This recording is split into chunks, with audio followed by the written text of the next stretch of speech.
Hey guys, how all of you beautiful people are doing? And yes, this is the next part of Season 2 of Multiverse of Marvel. When a cinephile and an otaku /weeb travels through dimensions and gets a system which can only be described as overpowered but comes with restrictions. At first he was overjoyed with the system but soon realizes that he is in a very dangerous world where his life was at risk all the time. So let's start without any delay. Gerald had used the Axii sign of Lance to make him unconscious. Karen also came out from her home. Matt was sure that this new guy did something to Lance to make him fall unconscious, as he could hear his hands moving when Lance fell, but he just wasn't sure what it was. "Who are you?" Matt asked. "An interested third party. Go home. Take this person to a news channel. You can't trust the police," Gerald replied concisely. Gerald vanished, saying that. Matt wanted to stop him, but he was too exhausted and beaten up and from the fall off the window. Karen, who saw all this, was confused too of what just happened, but she knew what the man in silver hair said was right. The police couldn't be trusted. "Who are you?" Karen asked.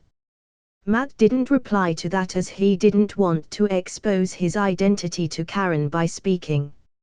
Matt left after taking the unconscious body of Lance to the local news channel.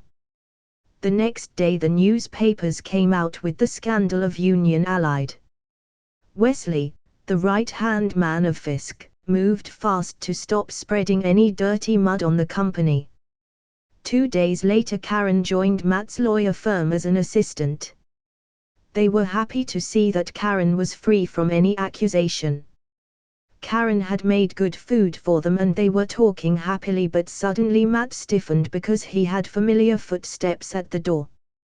The person who made Lance unconscious at the wave of his hand. Matt wasn't sure why this man came, but he had to be on guard as he didn't know if this man was an enemy or an ally. Gerald knocked at the door. Karen went to the door thinking it was a new client, but was surprised to see an acquaintance. Hello," Karen said. "Can I come in?" Gerald said in a raspy voice. Matt, on the other hand, was trembling as from the body of Gerald he heard strong but slower heartbeats, and even the blood flowing through his veins sounded different. What the hell is wrong with this guy? Is he even human? "Come in. Come in. Matt, Foggy, when I was attacked that night this man was there to save me and the guy in mask.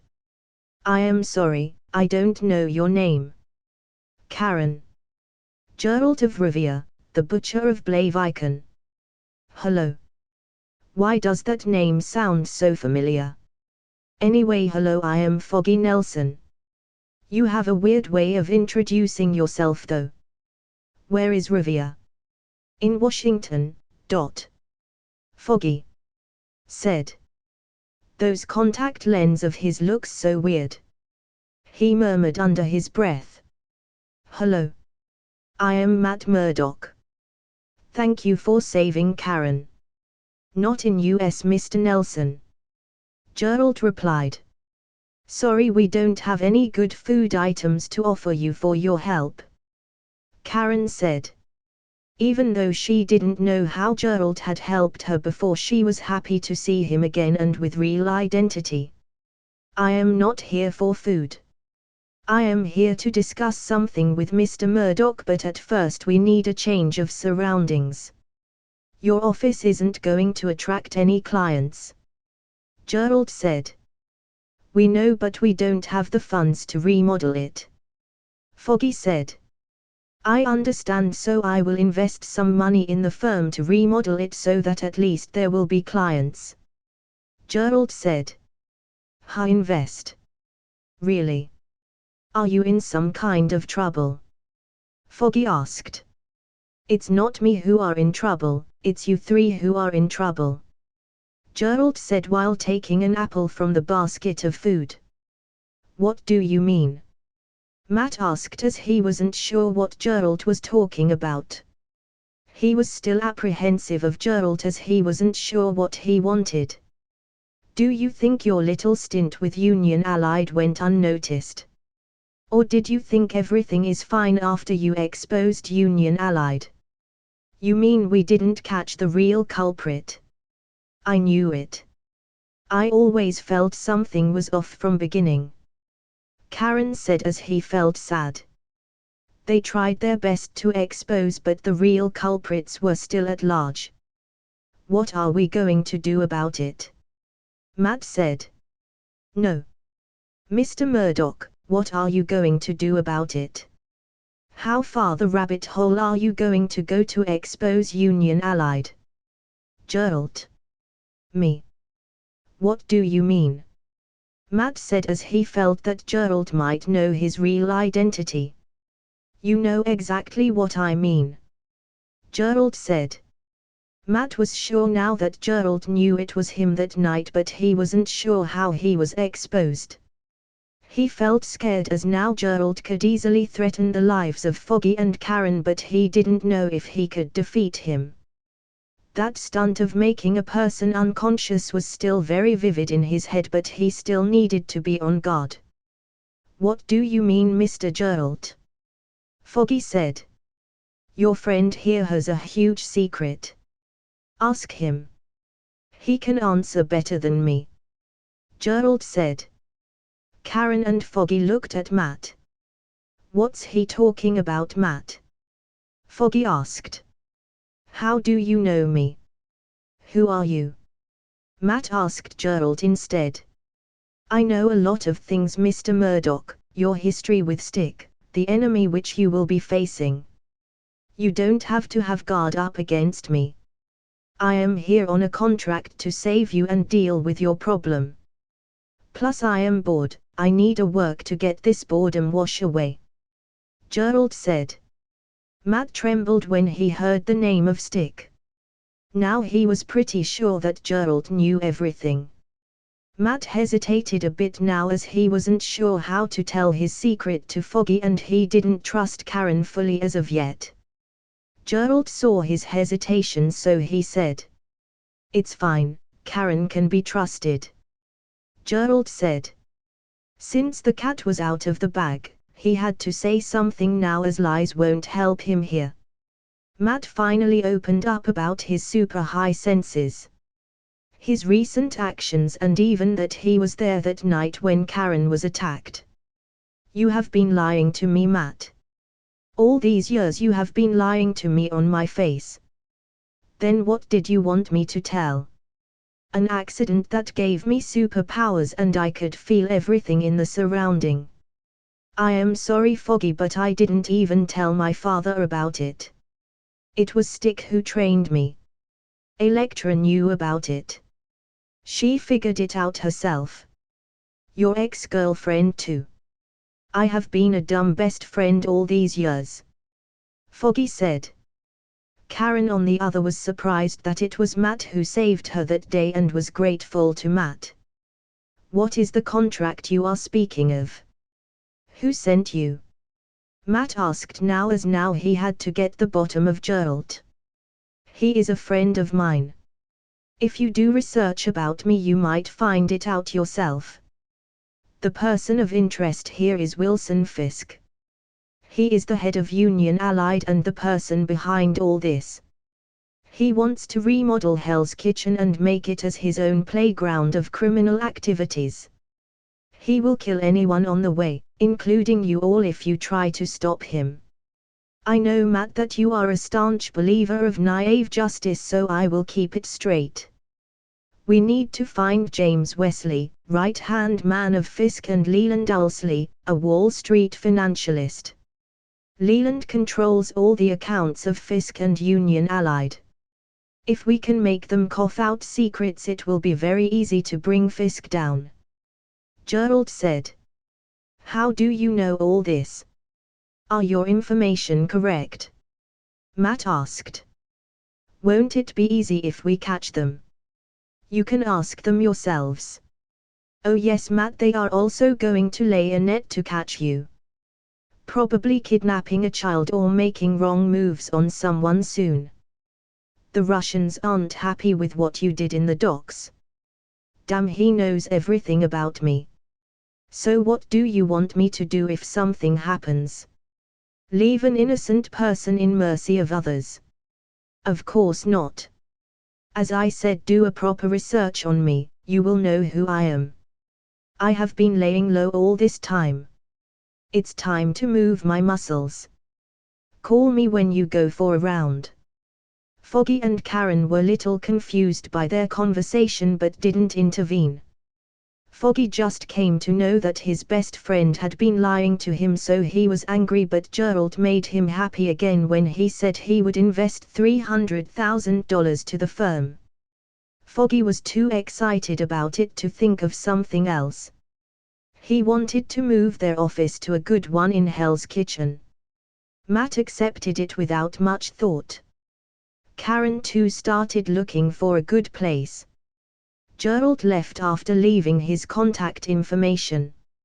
After Gerald left, Foggy and others went to Google to research on Gerald, and what they found out almost scared them.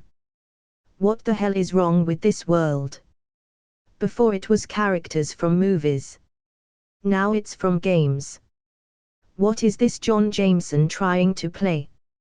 I am willing to bet my $100 that it was John who gave Gerald the contract. Foggy said as he explained what kind of character Gerald was.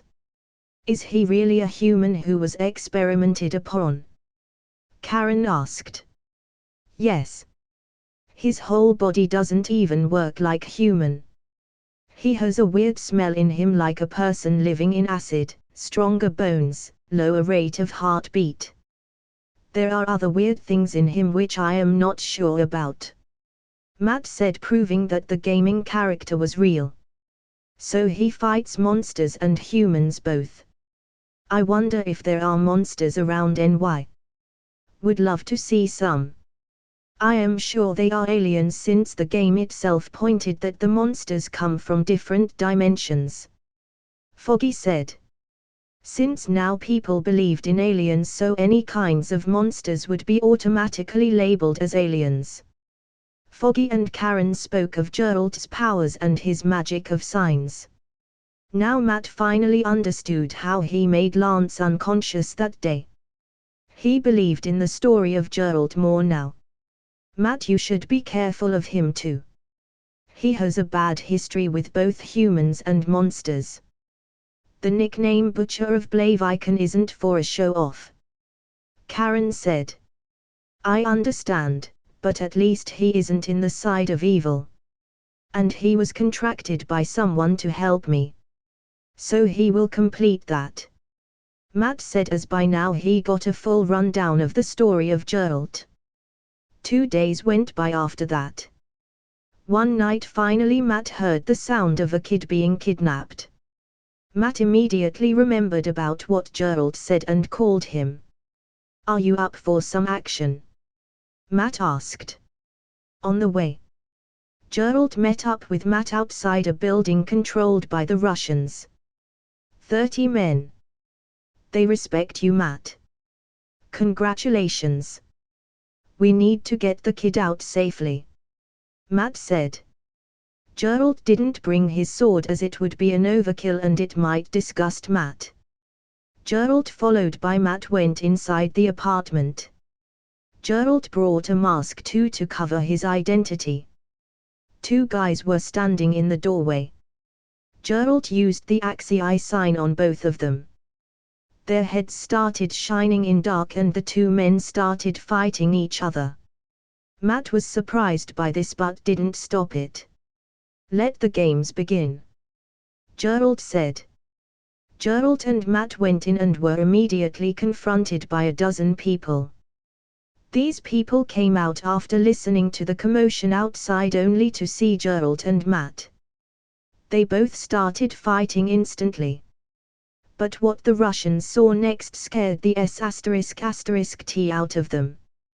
Gerald, after exchanging few punches and kicks, pressed his hand forward. There was a huge shock that traveled from his hand. It threw all of the Russians few feet away. Some even stuck the wall and were injured badly. The remaining Russians who saw this trembled. Matt took advantage of the shocked Russians and started beating them. The other Russians who were on patrol came out of their places and was surprised to see their fallen comrades. 2 people even had guns and shot at them. Geralt immediately used the Quen that produced a circular shield around him and Matt. The shield looked golden and the bullets made a metallic sound before bouncing off the shield. Hot weapons. What a bunch of waste, Geralt said. Now more people were really scared out of their wits. Even guns couldn't kill these 2. They now regretted laying a net for the masked guy. Even if they ran now, everybody wouldn't be able to escape. I will ask this once. Where is the kid? Any wrong answers will be rewarded with broken bones, Matt said. The Russians kept their mouth shut even after they were threatened. Thank you, Geralt said and again started raining punches and kicks on them. He looked exquisite in his fighting style. Even though he couldn't defend against all, his armor was enough to stop impact. In addition, he had used Quen on himself and covered himself with invisible armor. Matt too joined the fray. After 5 minutes of fighting, all the Russians were lying on the floor badly injured. Some had sharp cuts while others had many broken bones. Geralt lifted one conscious guy up and used Axii sign on him. Tell me, where is the kid? The man incoherently pointed out the location of the kid. He was too much injured to even talk straight. The kid was hidden in another building. Seems like we need to deal with more Russians, Matt said. Yes. These bunch of weak ones don't really amount much, Geralt said. Both left for another building and there too they were confronted by Russians, but lesser in number as they weren't expecting anyone to attack them. The Russians were easily beaten down. Matt took the kid and called the police to take him away. After leaving the kid near a police car, they both left silently. So now you trust me with Wesley and Leland? Geralt asked. Okay, but I will interrogate them and you can't interfere, Matt said. Geralt shrugged his shoulders to that. So where will we find these 2 people? Matt asked. Wesley will come to your office soon with a case. I will be there, Geralt said. A week passed by after that. The Russians were scared after getting to know that there were 2 masked men now and one had special powers. S.H.I.E.L.D. also got to know about a masked man with weird powers. After getting a detailed information, they were surprised by it as the agents who always goes through the works of John knew exactly who the masked man was. The agents submitted the report to their superiors and Fury soon got to know. Now even game characters are real. What else is left in this world? He called up John as he needed to know more. Did you know of Geralt? Fury asked immediately as he contacted John. Yes, I do know. Even Emma knows of it. Can't expect me to tell the whole world about it. Do you? John retorted. You should thank me. I am trying to clean the underworld by making a contract with Geralt. He will bring the chaotic underworld to order. Tell NY police to remain away if 2 masked men are involved. You can't do this. There is law and order for that, Fury said. Did you really think I would spend money, make a Witcher contract with Geralt so as to deal with low-lying criminals? You really think S.H.I.E.L.D. knows everything? What do you mean? You know exactly what I mean. There are special people in Underworld and only another special person can handle it. Just help him along the way. Maybe you can get his goodwill. Don't try to control him or else Siri might come in future and send you to another dimension filled with monsters. John warned Fury. Why is this world becoming so weird? Fury murmured as he ended the call, almost in the verge of tears. He called Maria to send some agents to keep problems away from Geralt. After a week or so, Wesley did really come to the new office of Matt and Foggy with a case. They had been ready for him from quite a long time. Matt, before interrogating, asked questions normally, and he could feel something was really shady of Wesley. As they were talking, Geralt finally came out of the shadows and said, "Are you done talking? Can we start? Who are you? What is going on?" Wesley said as he turned his head to see the new person. "You don't need to know who he is. Tell us about Wilson Fisk. It will be easier for you that way," Matt said. Wesley's heartbeat rose by quite a margin when he said Wilson Fisk. Matt now was almost sure that whatever Geralt said was right. "Who Wilson Fisk? I don't know anyone of that name. I am calling the police." Wesley, as his hands went to his pocket to call from his mobile, but before he could reach there, Geralt caught his hand and twisted it. Wesley screamed in pain. "Answer his question, Wesley. It won't end well if you continue wasting the time," Geralt said. "Ha! My men will immediately know if I don't return early. You can't kill me, because if you do that, police will be after you," Wesley said after wincing in pain. "Do you really think we haven't taken precaution? Wesley, let me be clear, you will never see the light of day after this. No police will come for you, and neither your men," Geralt said. "That is impossible. The police and my men will surely come," as Wesley said, and there was a knock in the door. "They are here," Matt said. "Yes. Let them in," Geralt said. Wesley had a smile in his face as he thought his security detail had come after seeing his shout. Karen went and opened the door. Two men in a black suit were standing outside, and Wesley's face turned gloomy as these were not his men. "Hello, Mr. Geralt. We are from S.H.I.E.L.D. We have blocked the police and incapacitated the men outside." "S.H.I.E.L.D. You are from S.H.I.E.L.D. But how? We have laid low all this time. How did we get your attention?" Wesley almost screamed as he said that before anybody could say anything to the new men of S.H.I.E.L.D.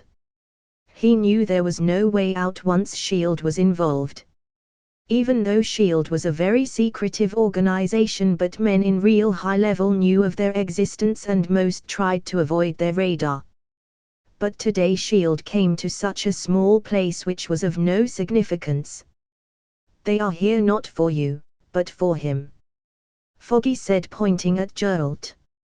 Geralt had already told them that S.H.I.E.L.D., a very secretive organization, might come to help them. "Him? Who is he?" Wesley asked, now more apprehensive. "Geralt of Rivia, the butcher of Blaviken." "Well, you should have played games before to understand him better," Karen said. Wesley didn't understand what Karen meant by that. "I owe your S.H.I.E.L.D. one for that. Though I don't really care for the people outside, it would still be a problem," Geralt said, as John had already told from memories that S.H.I.E.L.D. might come to visit, as they have already come to know about him. "So Wesley, still want to be stubborn? Spill it out fast. We need to go to Leland too to bring out evidence," Matt said. Wesley knew that the empire Wilson and him had made would crumble now no matter what. At the end, Wesley gave up all information he had about the criminal activities and about Wilson Fisk and his associates. "Good, now we have one end of the puzzle. Let's go for the other end," Geralt said. The agents who listened to all the wrongdoings of Wilson Fisk were also surprised, even though they never cared about the underworld crimes, but the dealings that Wilson Fisk had done angered them too. It included everything: drugs trade, human trafficking, prostitution, murders, every dirty deed that could be named. Foggy and Karen clenched their fist after hearing all this. Monsters and humans. No difference. Evil persists on everything known. Sir, you can use our car. S.H.I.E.L.D. has already sent some agents to his home so that he doesn't run away. An agent said with a little angered expression as he too was affected by the deeds of Fisk and his associates. Home. Lead the way. Gerald said. One agent had taken away Wesley to be put into a prison in S.H.I.E.L.D. while another led Matt and Gerald to the car. They soon were on their way to Leland's home. As they were traveling, the radio of the agent sent the information that Leland was in a hurry suddenly. Gerald, who heard it, immediately said, "Don't let him run away. Stop him at all cost. I will be there in a minute." The agent delivered the same order and rode the car faster this time. When they reached his home, they heard gunshots from far with people in the streets running away from the sound of the shots. **T. Who sent people to shoot? I thought Leland didn't have security," Matt said. "It's probably due to missing Wesley." Fisk became worried, so he sent a security detail to bring Leland out. "Matt, stay here.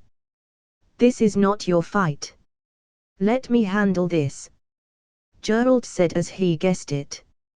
Gerald got out of the car and ran towards the Leland's home, only to hear a screeching sound of tires coming from the side.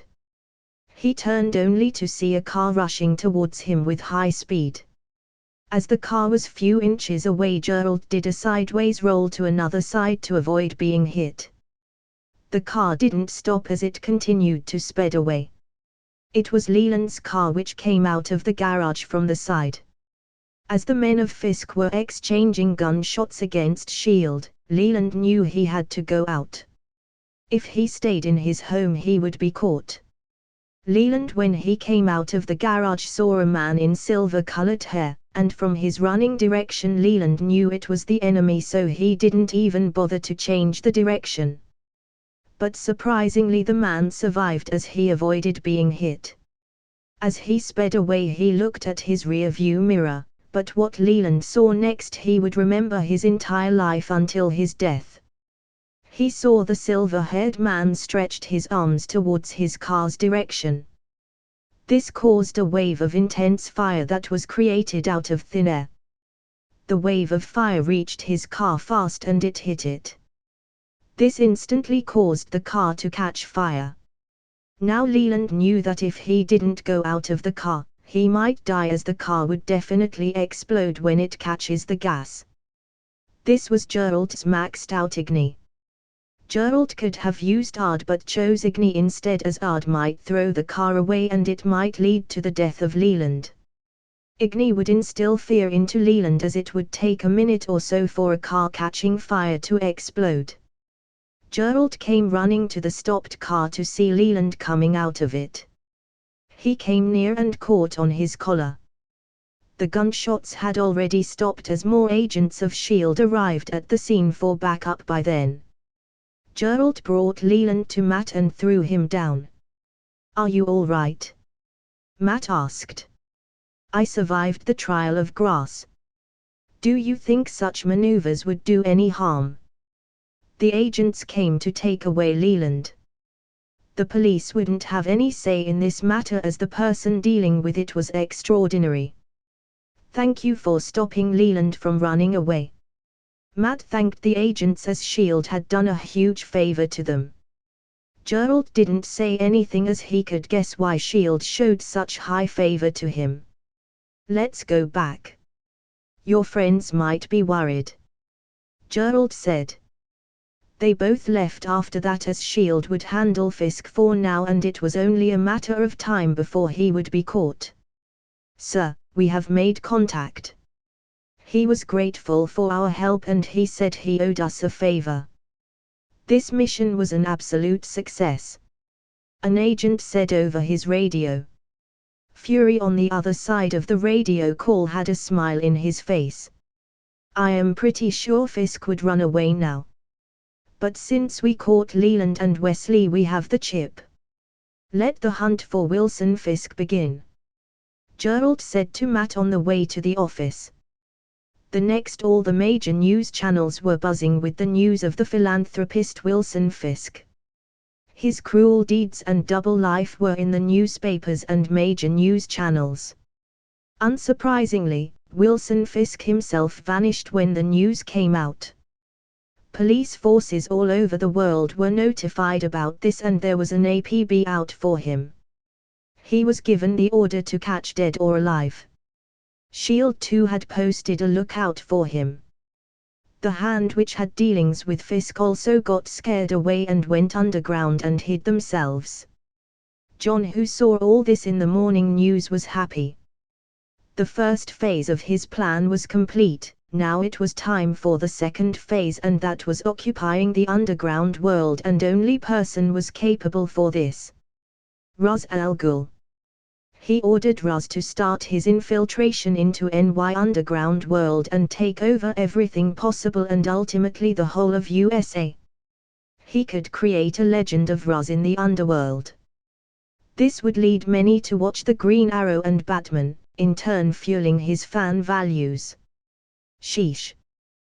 That took long enough.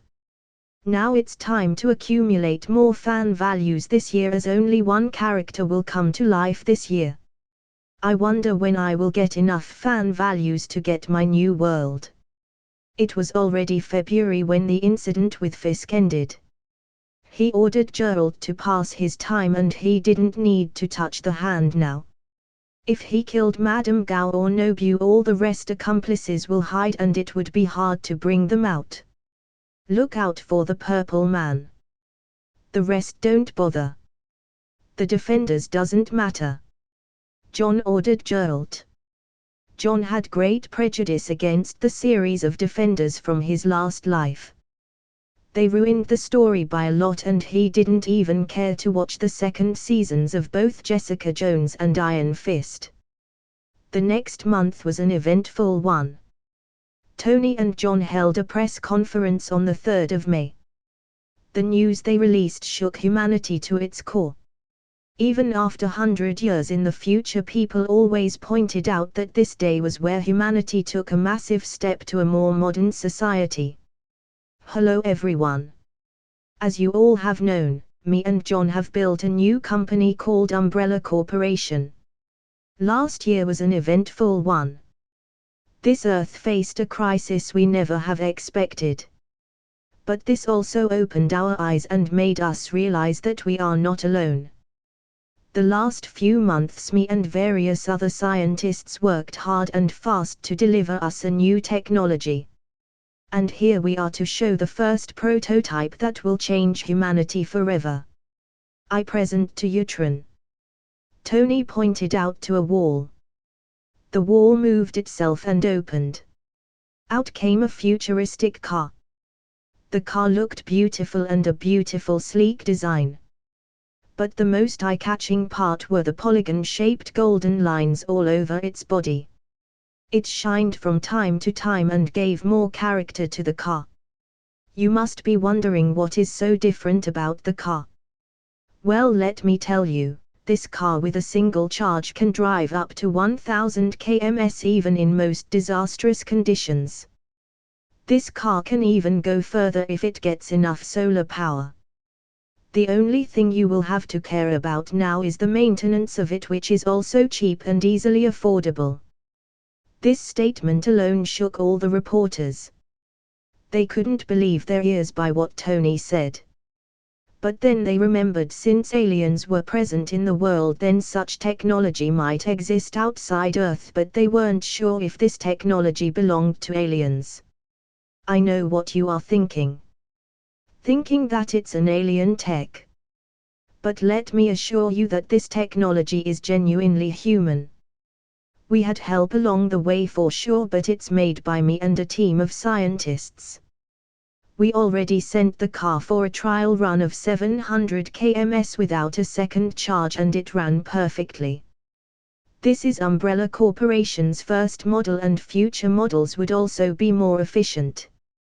This is a new kind of solar harnessing technology and this can be used in our houses, ships, airplanes and in every other sector. It would be cheap and affordable and more highly efficient. We have just taken our first path to a cleaner and brighter future. Don't want to leave a shitty planet to our next generation now. Can we? The company will take orders after the car passes a rigorous test by the authorities and would be accepting booking after September. So don't think twice, as this will be a lifetime opportunity for you to be a part of something greater. The news reporters started flocking Tony after that with tons of questions. Tony for the first time was happy to answer questions as he was proud of what they achieved in the last few months. Thanks to the allspark and help of Wayne and Banner it was easier, but this new car had his sweat and tears too. The whole world shook when Tony gave the press conference. That day the market fluctuated wildly. Many companies' stock prices went down within hours. People always believed what Tony said as his technology never failed. Recently he had started business on energy sector. That was already a highly efficient and cheap technology. But now a better, cheaper and more efficient came out. The great part of this was that it could be used almost everywhere, at least that's what Tony claimed. And everybody believed him. The next days went smoothly for the company.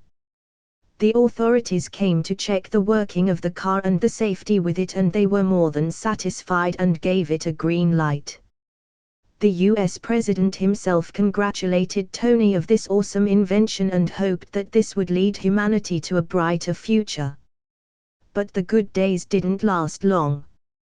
One fine day, the month of April, all the TV channels changed itself and showed Mandarin threatening US of war and terrorism.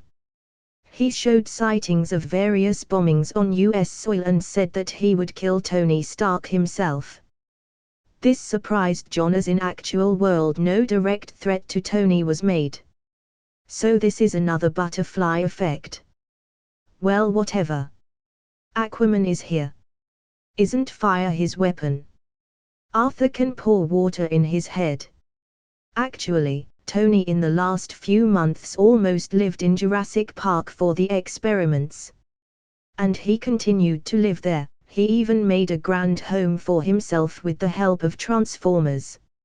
Even though Tony did lot of work for the new technology, he didn't forget to make new suits. And the latest he made was Mark 42. The biggest difference between the original world's Mark 42 and the new Mark 42 was that all the parts of Mark 42 were Transformers.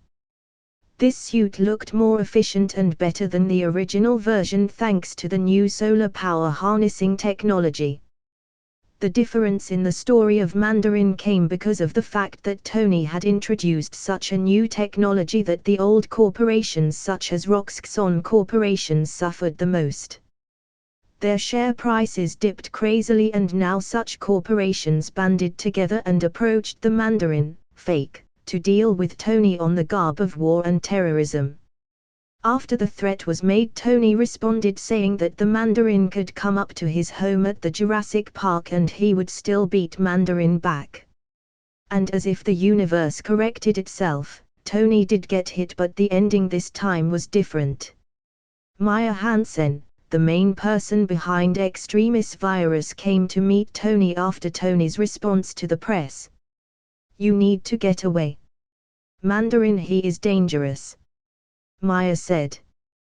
Pepper, who packed her luggage, was ready to take away Tony from Jurassic Park back to NY where it would be safer with John. As they were arguing about it, Cinch suddenly transformed himself, who was lying on the nearby table.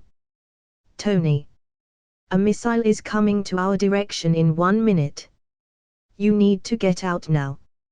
What? What is this? Maya got scared when he saw a mobile transforming. Tony didn't reply to Maya and said instead. He really did come. Pepper and Maya go away with Drift. I have 42 with me. As soon as he said that, various parts of Mark 42 came flying by while Pepper ran, taking the hand of Maya. Drift was already waiting outside. Pepper directed Drift to take them to Diana, who was the curator of Jurassic Park. The missile hit his home at Jurassic Park and Tony was able to equip himself on time but failed to escape the blast. His house was hit by 2 missiles, and since this home was at the edge of the island too, he fell down to the sea and got stuck in debris, and this time the debris were heavier than the original world. Tony at that time thought that it was his end. He cursed his stubbornness to equip himself with 42 while he could have easily left with Drift. As he was contemplating this, he suddenly saw that water beside him moved away by itself and slowly created a small sphere where no water was present. Tony instantly knew who had come to help him. And as expected, a man with golden armor and trident appeared. It was Arthur Curry. Tony sighed in relief but said instead, "You are late, fish man. My home got destroyed." "Do you think I work for you, Tin Man?" Aquaman replied. "Whatever. Will you help me? Or continue mocking at me?" Tony said. Arthur removed the debris easily with his bare hands and Tony finally was able to move. "Thank you," Tony said finally as he stood up. "Want to go and meet Diana?" "Yes, I just arrived. John guided me and gave the relevant information. You are lucky I found you on my way to meet her." Arthur lied as directed by John. "Did Mara come?" Tony suddenly asked. John said that she would arrive soon. John didn't think of Mara at first but then remembered her after Arthur asked. He felt guilty. Even though they were all his summons, he wanted every one of them to be happy. This was his greatest drawback. He wanted everyone to be happy around him. He helped everyone or guided them to help always. The reason why John had almost forgotten about Mara was because he didn't like the character of the actress who played Mara in his previous life. The actress kind of had a bad reputation and she was known to have an abusive relationship with one of his favorite actor. As Tony and Arthur were talking, there was movement in the surrounding water. They both turned their head only to see a very beautiful woman with red hair entering the air sphere around them. The woman had a small crown and wore a green dress. Arthur saw her and instantly became happy. "How was the journey?" "Well, nothing major. The water reeks the same filthiness as our world," the woman said. She was Mara, the next queen of Atlantis. John had to spend 140 million fan values for her. Arthur went ahead and kissed her. "Okay people, we need to go back to Diana. I have a girlfriend too and she must be worried," Tony said to elevate himself from being the third wheel. "Let's go. But we need to remain hidden. Let the world know that you are dead, only in that way you can bring Mandarin out from the shadows," Arthur said. "John told you about Mandarin too?" Tony asked. "Yes. As I said, he had sent the relevant information through his dreams," Arthur said. Mara waved her hands and the water bubble on which they were standing started to move.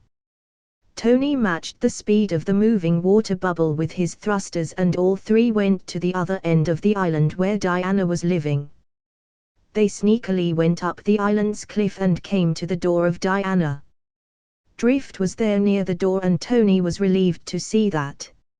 Even though Diana was present, he didn't want to take any chances as there might be assassination attempts. Arthur went and knocked on the door. The door was opened by Diana. Pepper too came from behind and ran to hug him. "Are you okay? Is everything all right?" "Yes, everything is fine. Mermaid Man here saved me." Pepper looked at the two people behind. She immediately knew who they were as she too watched the movie. "Thank you, Arthur. And thanks to you too, Mera. Nice to see both of you," Pepper said. "Hello, Pepper. Nice to see you too. See, Tony, this is how to thank people." "It's all right, Pepper. I believe he could have saved himself," Arthur said. "Hello, Pepper. Must be exhausting having a giant baby to take care for," Mera said. "Oh. You have no idea," Pepper replied. "Okay, now Maya, tell me, why did you come to my home here traveling so far from mainland to warn me?" Tony asked. I think my boss works for the Mandarin," Maya said. She was shaken inside. She really didn't expect that Aquaman would enter the scene now. Now almost the whole world believed that all superhero movies of John would come to life. And she was the first person to see Aquaman in real life. She saw Diana before, and now there were Atlanteans. She wondered, why did she even come to warn Tony while he has such high-powered bodyguards? "Who is your boss?" Pepper asked. "Aldrich Killian," Maya said. And then proceeded to say about her research of the extremis virus and why she thought Killian worked for Mandarin. But what Mera said next scared her. "She is lying. I can feel it. Diana, don't you have the lasso? Use it on her." Diana didn't waste a second and brought the lasso of truth and bounded Maya. Maya instantly blurted out all the facts about Killian being the actual Mandarin and that he was the one behind all the recent bombings. She even said that Killian was funded by many high-level corporations and it was on their help that he could launch such a long-range missile. Maya also spoke about the history of Tony with Killian and their meeting in Switzerland in 1999 and him being a total jerk to Killian. "Why would these companies go through so much to kill me?" Tony asked. "Because your car is going to change how the world works, Tony," Maya said while still bound by lasso. Tony understood what she meant. His invention would really change the world forever. "So Killian it is. I have ignored so many people in my life. Never thought one would come back to haunt me," Tony said. "Seems like you pissed a lot of people." "Well, whatever, where is the beer? I am famished," Arthur said. Pepper and Mera started talking like best friends while Diana let Arthur to the bar. "Oi oi, Matt. Can you all take this Killian seriously? He is a terrorist," Tony said as he saw everybody lost interest. "You created this. Figure it out yourself," Mera said. "How did you know she was lying?" Tony asked Mera. "Being a princess and handling politics for such a long time, you end to pick up some things." "Well, whatever. What is his next plan?" Tony asked. "He wants to kidnap and kill the president. The vice president is on the side of the old corporations and he will help them vilify your inventions later. In addition, his daughter is handicapped, so he has dealings with Killian too. Such politics. Much wow," Tony said. "Where is Killian now?" "In a villa in Miami. This is where the actor Mandarin is kept. Most of the time Killian works from there and does his experiments on the veterans who willingly subject themselves to the experiments. We can go and beat the shit out of Killian," Tony said. "And what will you do after that?" What if he deletes all research while you both have a fight? He can accuse you easily as he has a political background. So no, you can't touch him. At least till he kidnaps the president. After he does that, you can go and kill him. The world now thinks that you are dead. Keep it that way. Killian won't come for Maya as she was here when the missile attacked. Mara said. Wouldn't that put the president at risk? Tony asked. We will have to take this risk. Since they involved politics, we too can involve our politics. Mara said. Tony contemplated on it and finally decided. Seems like I need to be John for few days. Tony said as he was reminiscing on the lie of John's death last year. Tony called up Rhodes and he told his whole plan and the main person behind Mandarin. Tony, you are asking me to let the president getting kidnapped. Are you sure about that? And I have to give away the armor if I get caught. Won't that be dangerous? Don't worry buddy, I will look over all the processes and make sure nobody gets hurt. You come to Jurassic Park. I will make modifications in he armor. Fine, I will trust you on this one. The next day, the media had a field day as Tony was supposedly dead. Even though they didn't find the body, many believed that he was dead. Rhodes came to the island the next day with the armor on the pretext of searching for Tony. Rhodes was surprised to see Aquaman and Mera but was happy that they both saved Tony. What modifications are you going to do? Rhodes asked. I will make it a transformer. Normally I don't do it because it feels weird to be inside of another living being, but you will have to deal with it. Tony touched the armor with the Allspark and it immediately transformed. Rhodes named it Iron Patriot.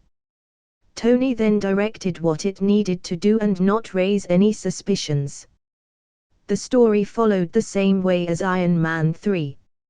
Rhodes was caught by a man who was injected with Extremis virus. Tony immediately knew of Rhodes from the Iron Patriot transmissions. Rhodes later was taken to the Villa of Miami. Tony instantly flew over to save Rhodes. He knew he had to save Rhodes sneakily as he didn't want to raise suspicions of Killian. Until the president get kidnapped and vice president's shady deeds come to light. Tony had been collecting evidence on the vice president with the help of Jarvis and he would soon have more than enough. At night Tony finally came wearing the Mark 42 suit. The security wasn't so tight so he easily sneaked inside after making some guards unconscious. He found Rhodes tied to a bed. Took you long enough. They took away Iron Patriot and did some modifications on it. Rhodes said. They wish they could modify IP. That was the plan, wasn't it? Now let them kidnap the president. You should go for the vice president. We don't want the bigger fish to run away now. Do we? Rhodes was able to escape after that and went to his trusted military people to make sure the vice president wouldn't run away. Meanwhile, the next day, Killian's right-hand man was able to join the president in Air Force One while wearing Iron Patriot. After hijacking the plane, he let the president wear the suit and jumped right off Air Force One. The plane was in the air without pilots as they was killed by the man. But the only silver lining in the whole incident was that the plane was going to crash land in an ocean and Tony had exactly the right people to handle it. Arthur, Mara need help here. Let the plane come down. I will use water to slow down the plane in its descent. It will still be a bumpy ride though for them. Mara said. Doesn't matter. Just keep them alive. It will help you both to announce yourselves to this world too. The man who dived off the plane landed in the beach nearby only to see a man standing wearing a golden-colored armor and a trident. Before he could react, Arthur stabbed him with the trident and pinned him to the ground. The man didn't utter a single word and held the trident he was stabbed with his hand. His skin glowed red and it looked as if the inner part of his body was on fire. His hands started getting heated up as he touched the trident. After half a minute or so the trident still looked the same. Even the old gods couldn't put a scratch on the sacred trident. "Do you think you can do so?" As he said that, the water from the ocean came like a wave and doused on the man. The fire in his hands immediately went off. Meanwhile, Air Force One was approaching the ocean pretty fast. As it was approaching, the people in the nearby bridge saw a huge wave of 100 meters of water coming out of the ocean by itself, and it formed like a funnel. The water funnel caught the Air Force and enveloped its whole body. This led to the Air Force One slowing down significantly. By the time it reached the ocean it slowed down more. But since the plane was heavy it still entered the ocean. The water in the ocean around the Air Force One formed a spherical hole while the funnel enveloping the plane still continued to slowing it down. After few more meters the plane finally stopped. The plane was brought on the surface of the ocean slowly. Tony, who was nearby in his suit, sighed in relief. This was a huge gamble he just played and it had paid off. Mera, who did the hard work, finally floated above. "Thank you, Queen of Atlantis, I owe you one." "You owe both of us," Mera said as she was looking at the beach. Then she went to rescue the people from inside the plane. All the officials and the staff were able to come out safely. Even though some were bruised, none were injured too much. Even Tony helped in the rescue process. All the staff members were grateful to Mera. They recognized who Mera was, as like S.H.I.E.L.D. they too had watched the movies of John, as it was the protocol nowadays. Next they both went to the beach to see the man still being pinned down by the sacred trident, while Arthur sitting next to the man drenched in water. "Now, tell me, where's Killian?" The people on the bridge who saw this started clicking pictures and videos. And some even live broadcasted it in YouTube and Facebook. "Isn't that King and Queen of Atlantis? They are real," a man exclaimed. "What's so surprising about that? Wasn't that already predicted and taken for granted by almost everybody? I gotta say, Queen Mera looks so hot. Arthur is a lucky man being a half-human," said another man in the sidewalk. "Lower your voice.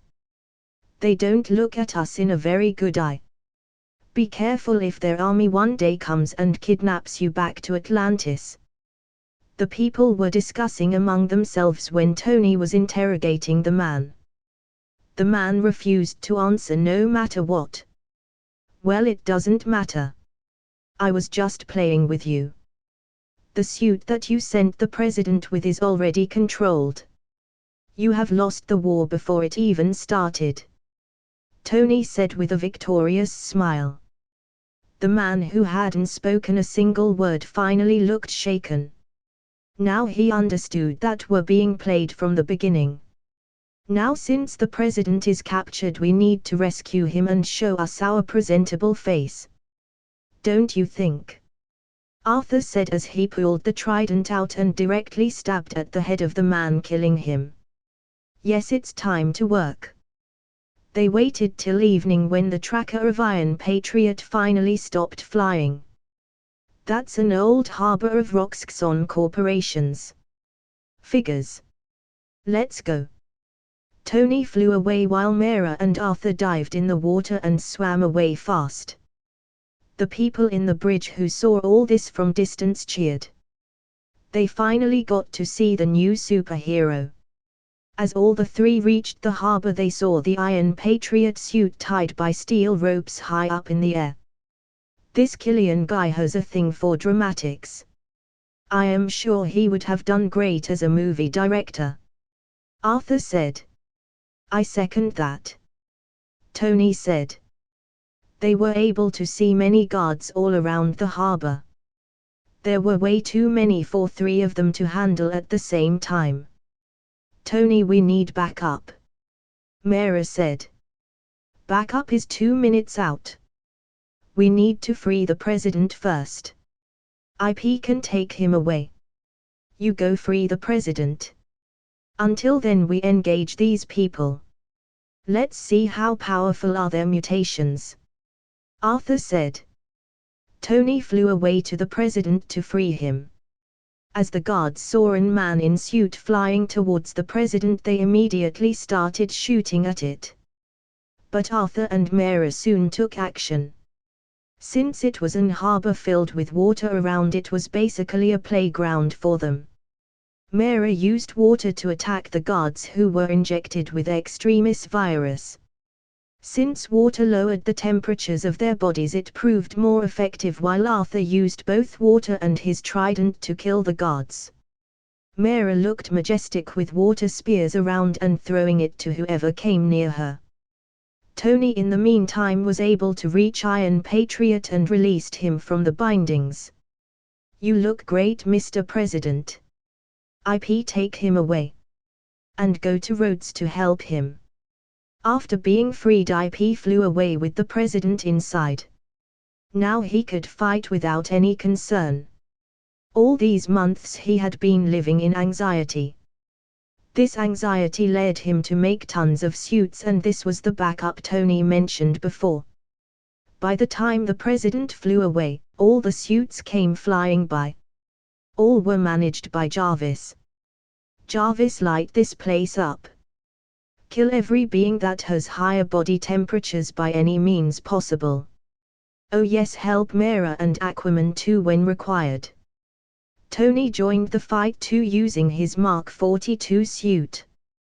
As this was an harbor, there was metal everywhere, so he used this to his advantage of his iron alchemy.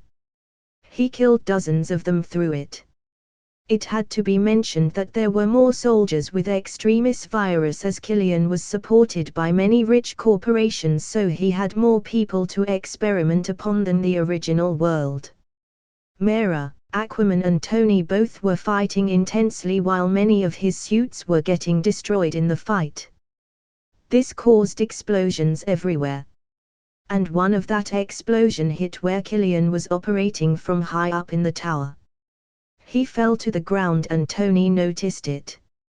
Tony flew to Killian and started fighting with him. For the first time Tony felt helpless, as the suits of Tony would get destroyed instantly while fighting him. Tony had to abandon Mark 42 while fighting, as one of his part got burnt a little. Mark 42 was a living suit and he didn't want to hurt any living being. Tony had to use the other suits which he brought as backup to fight. Even his iron alchemy did almost no harm to Killian, as metal melted away after a second touching his body. As the fight raged on between Tony and Killian, due to the explosions around, a huge crane fell in their position and exploded. They both had to get away. Tony was able to fly away while Killian got buried under the huge crane. Mera and Arthur, who were little far, were relieved to see Tony being safe, and they continued killed the other people who had extremis virus. Tony finally came near the buried debris and sighed. This was really one of his toughest enemy. Killian almost bested him with his constant high temperature and faster physique. As he was reminiscing this, the debris moved by itself. Tony now had a look of gloominess in his face. Is this guy immortal or something?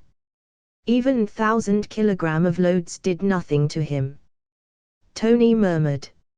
Seems like you do need help, said a voice from behind. Tony turned around only to see a very familiar face. He was relieved seeing him, as the guy who came was basically a nemesis of Killian. It was John. He came over to see if there was any wrong butterfly effect. Even though he had sent Mera and Arthur to help Tony, he still felt that he should go and watch the scene. What he saw really surprised him, as there was almost an army under Killian, and even the two superheroes John had summoned to help had been fighting for a long time now. "I checked from Diana. She said you are here. Got bored at home. Emma went away for offline classes. Thought about giving you a hand, as Umbrella Corporation is also my baby," John said. As Tony and John were talking, Killian came out of the debris without any damage in his body. "John Jameson. Did you come to die? Good. I won't have to come to your place to finish the work given by the companies. You really think you are only one with superpowers? Though I think it would be an overkill, but I guess I can show you before you die." As John said that, as he transformed himself to Phoenix, Tony, who already knew what John was going to do, moved a few meters away from the beginning. "It should be an honor for you to die by the Phoenix. Don't worry, all the companies would follow your path soon." "What the hell is this? What the hell are you?" Killian screamed in fear. He saw a huge bird burning in very hot flames. The flames were so hot even he who was injected by the virus could feel his skin burning. "This is the power of mystical Zoan fruit. Now please say hello to Mephisto for me if he exists in hell," John said as waved his feathers towards Killian. This caused a fire wave enveloping Killian. He screamed in pain for half a minute before turning into ashes. Tony, who was looking at this, murmured, "Never be the enemy of John. Never." John transformed himself back to his original body. He saw the destruction around and thought, anime sometimes doesn't do justice to some powers. John approached Tony, who was few meters away sitting in exhaustion. Mera and Arthur too came after killing the last guard. They had long fight too, but they didn't look so tired. "Did you get all the evidence?" John asked. "Yes. The president himself is the greatest evidence. But of course I caught everything in 4K. Tony said. "Good. Send them to the required authorities and sue everyone involved," John said as he too was angry now. He didn't think such an invention would attract many jealous eyes. "I have sent Cinch long ago to hack into his computers and take everything out," Tony assured.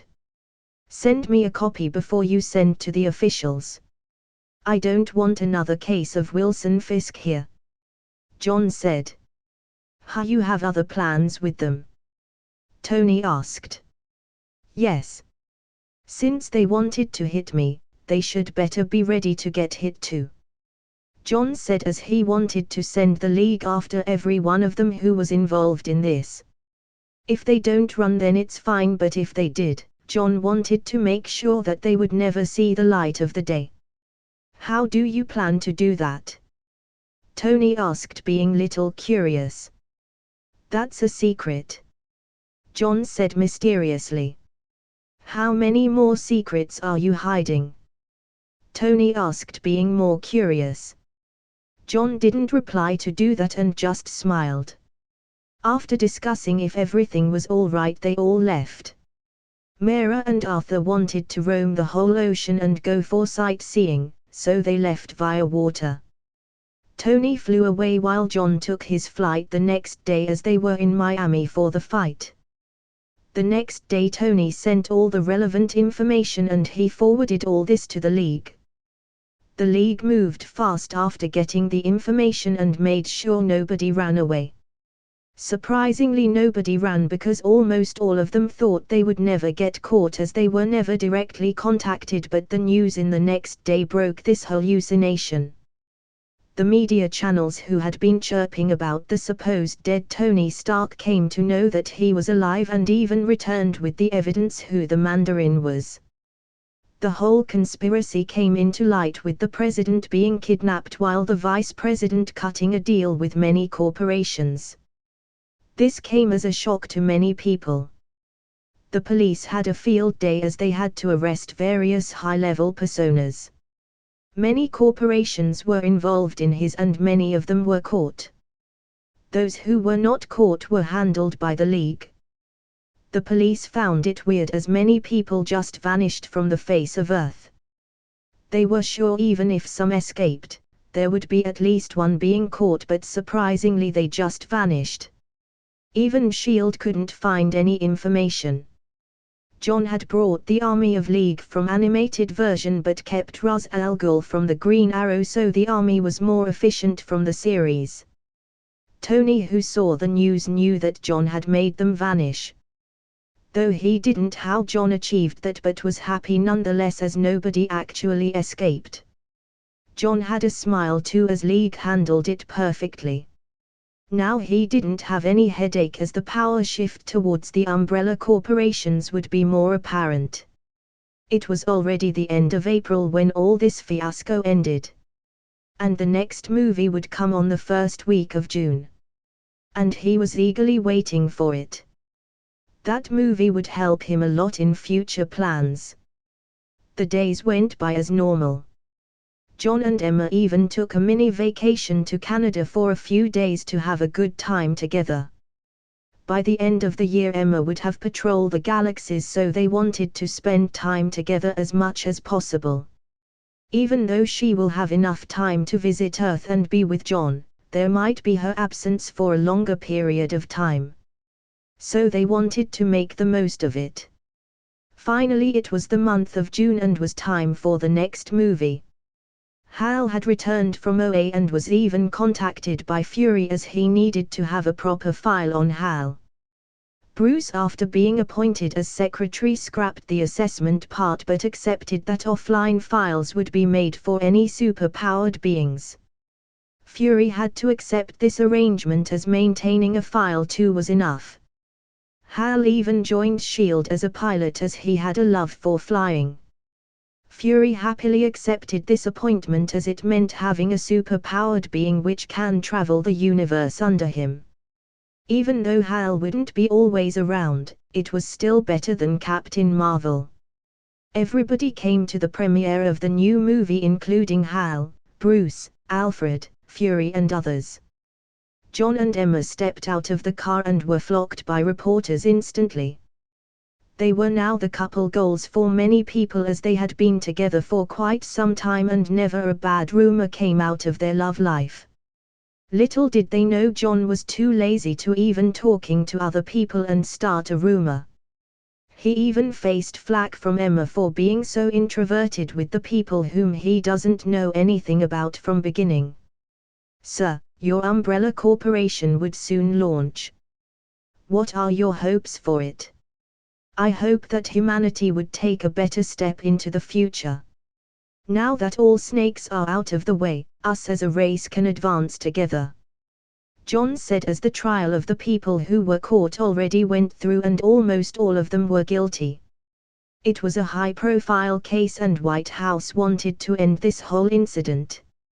It had tarnished the image of the government by a lot as the ugly truth of politics came into light. They fast-forwarded the proceedings and the trial was ended in a month. The reporters asked other questions of the company and John happily replied. Soon they went to the movie for its screening. All went inside, the audience were excited as a new superhero movie meant another hero emerging. They have already seen the videos of Aquaman, so now they would be searching for a new one. The movie started with a baby being born to a couple, but the difference was that the surroundings were different from a typical human room. It looked colorless. The camera moved and it showed the father having a debate with few old men sitting like kings. They were the council. "We have weeks left. I warned you harvesting the core was suicide," said the man. "We were out of reserves. What did you expect us to do? Look to the stars like our ancestors did? We have outposts spread in the universe. We can easily find an inhabitable planet," said the man. As the debate went on, there was an explosion from behind. Few men led by a man in a suit which looked like a commander came and did a coup. It was General Zod. He wanted the man, who was Jor-El, to join him and save the planet, but he refused. Soon there was a battle between the soldiers and the people of the council. Through twists and turns Jor-El was able to escape while the war raged on. Jor-El extracted the information of the codex into the baby's body while delivering him to a small spaceship. They had decided to send the baby to Earth. He will be an outcast. A freak. They will kill him, said the baby's mother. How? He will be a god to them. Soon Zod came to them as the codex was stolen by Jor-El but failed to stop the baby's spaceship feeling away. Zod killed Jor-El in rage but was captured by the council's guards. At the end Zod was banished into the Phantom Zone. The camera moved and it showed the planet known as Krypton exploded by itself and ended all life on their planet. Even though the planet was destroyed, it showed how advanced their technology was. Spaceships, buildings, weapons were so high-tech that the audience were in awe. Tony, who looked at it, finally said with a serious face, "We have to look for other inhabitable planets. I don't want a Krypton-like situation in the distant future. Even with such high level of technology they couldn't save their race. What chances do we have for survival? It's fine, Tony. Humanity is still young. We have thousands of years still left for us to approach that cycle." John replied. The movie continued as it showed a young man traveling. Along his travels the people got a glimpse of this man's powers.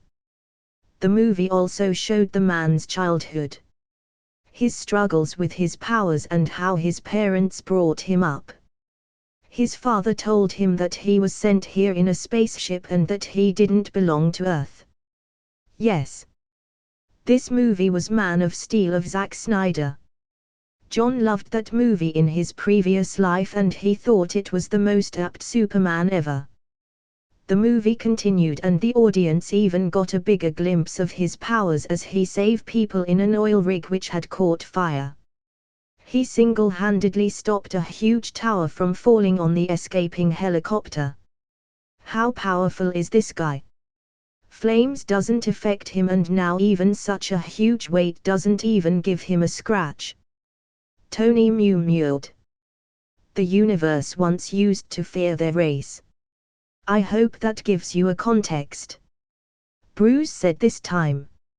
He had been the right-hand man of Darkseid for quite a long time, so he had a general idea of the Kryptonians. The story went on as the man named as Clark finally reached his destination. An icy island in Canada. Lois Lane, a reporter from Daily Planet, reached there too. There was a military presence in the island as they had found something hidden deep inside the iceberg, and the thing was encapsulated by ice which was more than 15,000 years old. That night Clark went to find out more about the hidden thing. Lois Lane, who too went out at night, found Clark sneaking away from far and she followed him. Clark soon reached the depth using his heat vision and entered the scout ship that was sent by Krypton ages ago. This was where Clark came to know about his ancestry, and Lois Lane, who followed her, was attacked by ship's defenses. Clark came in time to stop the defense system killing Lois and had to use heat vision to cauterize the wound. The ship, accepting the commands of Clark, flew away to a more hidden location. The military was dumbfounded and Lois was found somewhere far from all of this.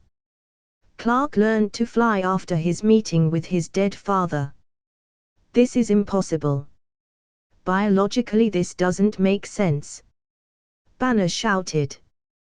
Banner, there would be many things in the universe which won't make sense. Is it that weird? You have seen gods already. John said. Banner became silent after that. Lois, after returning to US, went on a hunt to find the man who was responsible for this and wanted to know more. She finally found his mystery man, and after talking with him she realized that bringing the truth out would be a huge mistake as humanity wasn't ready for it. The story continued, and finally General Zod came out from Phantom Zone and found Clark in Earth. On the way to Earth he even found world engines which to terraform any planet according to the needs. Zod announced himself to the world and asked to hand over Clark. Clark surrendered himself after much contemplation. He was taken away but later understood what Zod wanted to do, and that was making Earth like Krypton. Clark knew he had to get out, and thanks to Lois, who too was brought over, they were able to escape. By the time Clark returned to Earth, the world engines started their work. Lois suggested they use Clark's previous ship and collide with the world engine, and the phantom drives would create a singularity. This will destroy the ships. At the end they were able to do, and this led to the last fight between Zod and Clark. And that was the highlight of the movie. The fight was so devastating that it destroyed almost half of the city of Metropolis. Everybody was surprised by such scenes, and the audience even wondered if it was good if Clark showed up. The destruction shown scared many, while many thought he could help fight humanity. The story ended with the death of Zod. No wonder you once said, some could destroy the Earth single-handedly. He belongs to that category, Tony said. Steve too had a solemn look on his face. John saw all this and said, "What are you getting nervous about? It's not like he is going to come." "Huh, you mean Superman won't arrive?" Hal said, as he too knew of Clark. "No. He is stuck somewhere. Even if he comes, it would be much further in the future," John said. He had enough fan values to bring Clark, but he didn't want to. Firstly, his arrival might be counterproductive as he was way too overpowered, and he was sure many people won't like it. This might hamper his fan value collections. Secondly, he didn't really need Clark. He made the Man of Steel for future movies and another purpose which he had been planning for a long time. He would bring Superman when everything would be more settled and people would be more accepting of superheroes. It wouldn't cost that much to bring Superman, as this was the movie version, as opposed to comics where he was more powerful. He also wanted to show people that his movies didn't mean the people would come to life after the movies were made. He was sure people would find something wrong if all the characters in movies came to life after the movie itself. John wanted to misdirect the general public. Soon it was time for post-credits scene. The camera showed a dimly lit statue. The camera approached slowly to the statue as the statue was lit bit by bit. At the end it was revealed a statue of Superman, but on his chest was written "False God" in red paint. Then it showed the Batcave where there was Bruce Wayne and Alfred looking at the destruction caused by Superman during the battle against Zod. Alfred then said, "This is how it starts. The fever, the rage, the feeling of powerlessness. It turns good men cruel." As soon as the movie ended, everyone looked at Bruce Wayne. Except for Diana, who knew what had happened later. "You went on a fight against Superman?" Steve asked, little curious. "You have guts, I have gotta say," Banner said. Emma too was interested and asked, "Who won?" "You will know," John replied this time. Bruce didn't say anything and he had a complicated look in his face. In both worlds Superman was a huge help, but that came at a huge cost too. Doomsday being one of them. "I know many of you feel cheated since the MC wouldn't bring Superman for now, but trust me, he will come, but just not now, and those who are thinking that the heroes are getting more powerful, I can assure you, the future enemies would be equally as powerful." The next day there was a huge buzz everywhere about the movie. Some supported Superman while some said he was dangerous and he could never represent humanity. They even pointed out that Batman considered Superman as an enemy from the post-credits scene. There was a huge debate in almost all online forums. John, who came to know of this, was surprised. Fury, on the other hand, was very happy, as John had said that Superman won't arrive. Having Diana and Naruto's world was a headache enough. I am not even bringing Superman. What's up with these people? At August, Umbrella Corporation had finally released the sale of solar panels made from the technology of the Treasure Planet ship to people. This panel was lightweight, stretchable, and even could be folded like a cloth. These panels could generate more electricity than the present technology, and it was highly efficient and durable. As it was already approved by the many laboratories over the world, people started buying them like hotcakes. The efficiency was so high that a typical house could sustain by itself for a few days easily, even if there was no sun. What really surprised John was that even Wakanda 2 gave an order to buy these panels. It wasn't produced at large amount for the first time. This brought a smile in his face, as even the magnificent Wakanda wanted to research on the panels. John by now had more wealth than he could even spend in hundreds of lifetime. Google, Facebook, Twitter, Netflix, and now he had entered his hands in energy supply. John was now probably the most influential person in the world. His movies, his companies, and now his technology were revolutionizing. It was surprising that he gave away much of the money to charity. As John was thinking all this, Emma said, "I need to go the university. Want to go with me?" "Sure, I am bored anyways." "Let's go," John said. They flew to Rhode Island and directly went to the university. Of course they wore proper masks and hats so that nobody would recognize them. Emma had to meet with some of her friends to discuss a project they had been working on, and Emma thought it would be better if they meet face to face and have a proper talk. Soon Emma found her friends and introduced him to John. They were really excited to meet John, as he was kind of a legend. John had a good fun time together with her friends.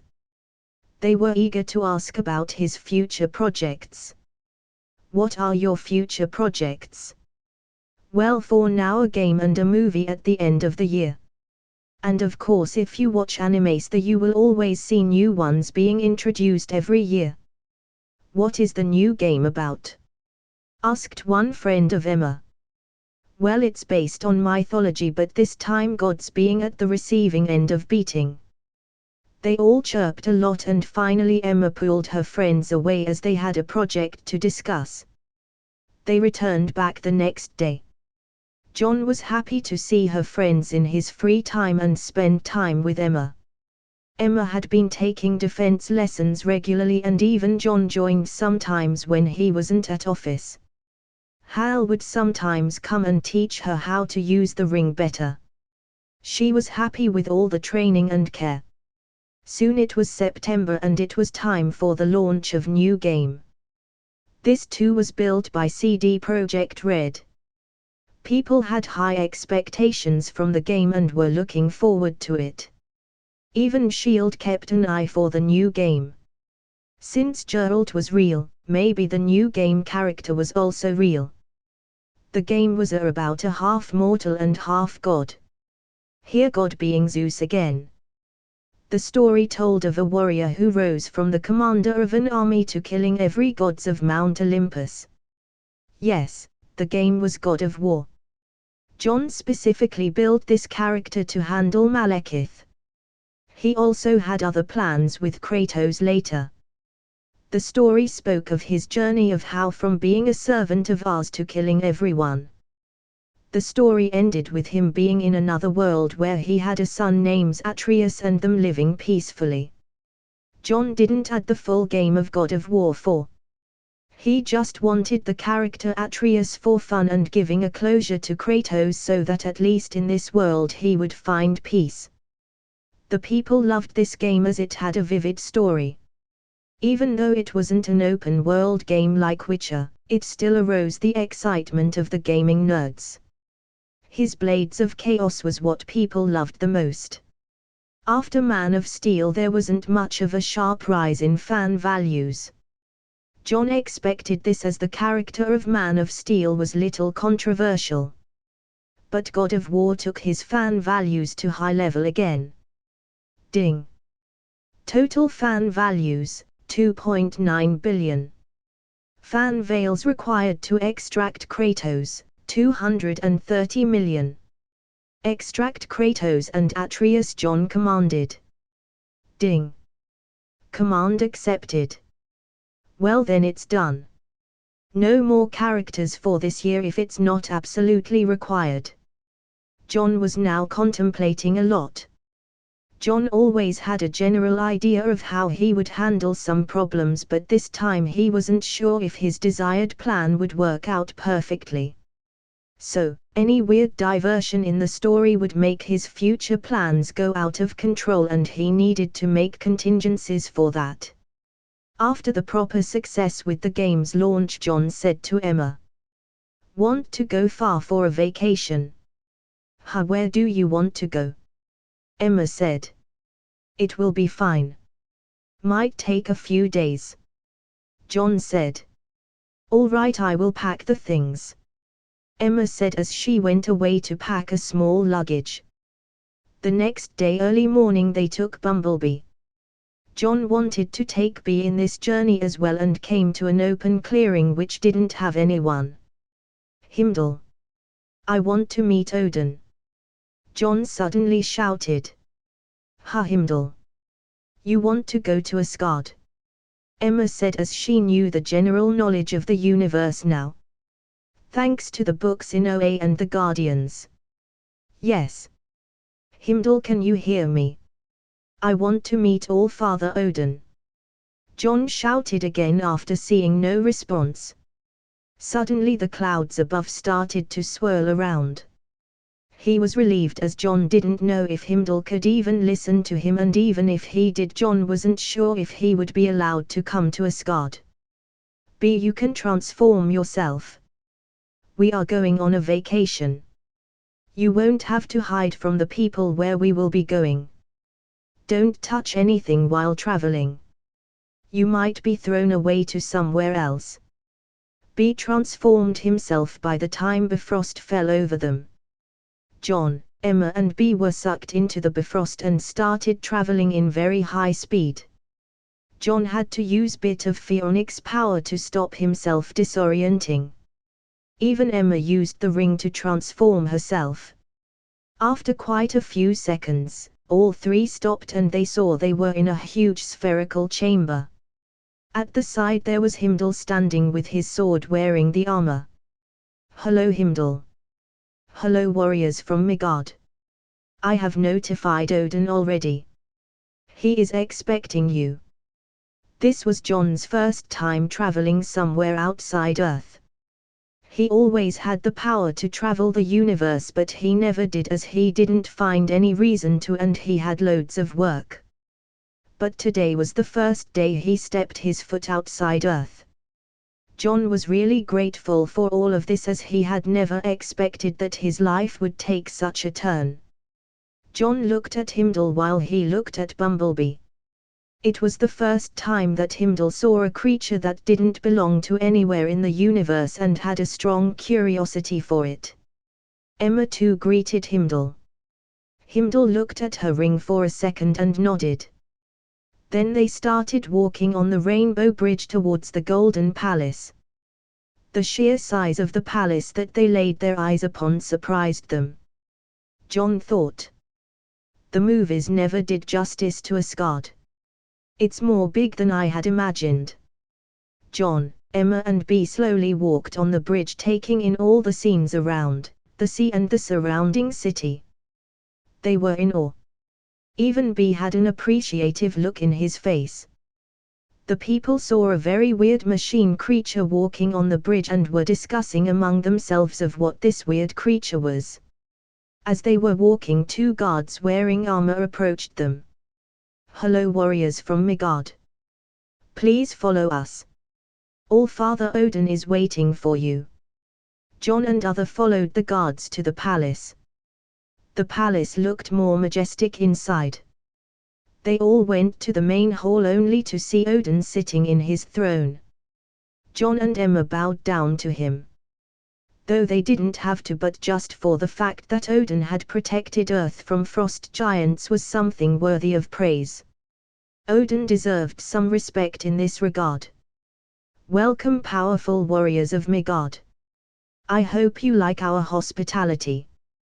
"Thank you, All-Father. Asgard has been great. More majestic than I imagined," John replied.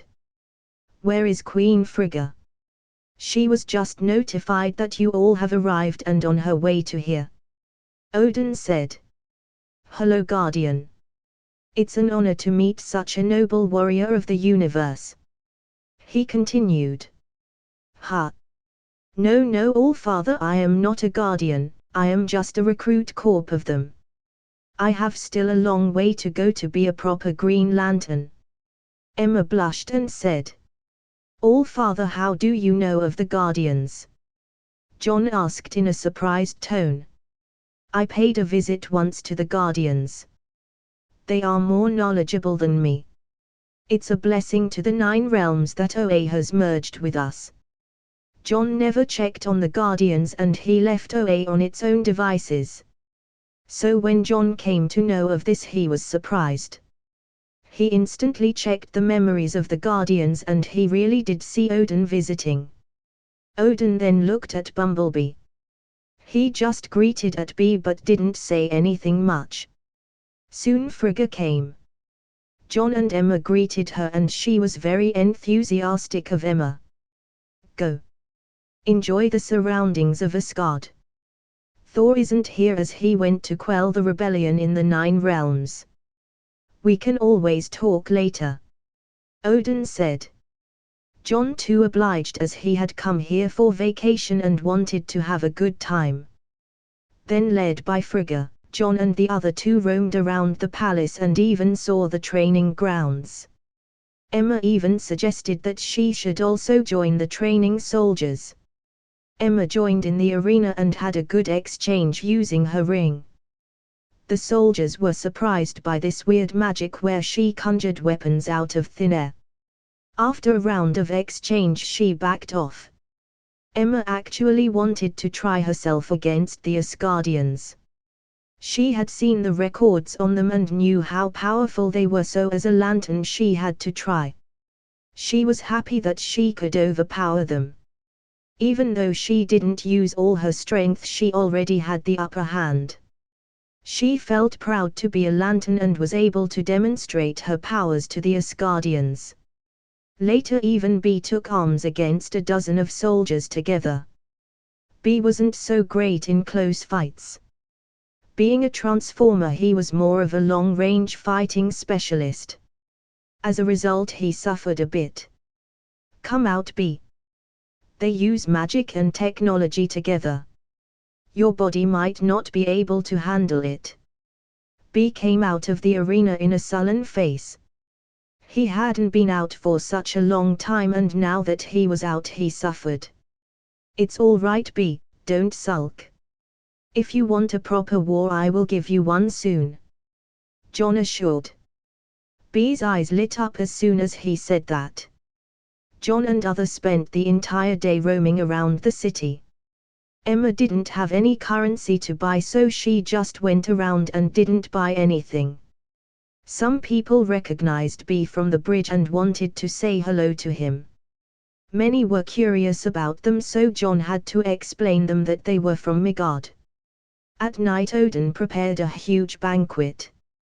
John, who didn't like alcohol or beer, had to chug in beer so as not to disrespect Odin, as it was the tradition of Asgard. He literally had to use phoenix power inside his body to burn away the drunken feeling. Emma and John went to the guest room, which was big and spacious. They loved the style, and Emma even suggested if they could build a home as spacious as this. John just smiled to it. The next day John went to the palace as he needed to talk. He had an important thing to discuss. "So warrior, why have you actually come to Asgard?" Odin asked. "All Father, I want a total privacy with only you and Queen," John said. "Ha! Sure. Guards, leave the main hall," Odin said. "But your Majesty, it won't be safe," a guard said, looking at John apprehensively. "Don't worry, if he really wanted to harm us, it would have been a monumental task for us to stop him. He doesn't need to go a roundabout way to deal with us," Odin said. John raised his eyebrows when he heard that. "Seems like Heimdall did peep on me quite a lot," John murmured. The guards were surprised by what Odin and took a deep look at John.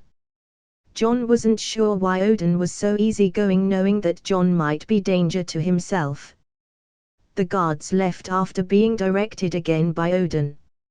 "Seems like you know quite a lot," John said. "Heimdall did tell me about your other form. Got to say, I am surprised that Midgard had produced such a powerful warrior as you. Had a talk with the Ancient One about you. She assured me that you are harmless," Odin said.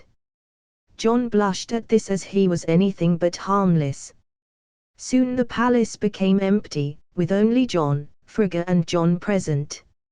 Odin even put an enchantment around so that nobody could listen after being suggested by John. Though he didn't understand why, but he still did it. "Now tell me, what are you here for?"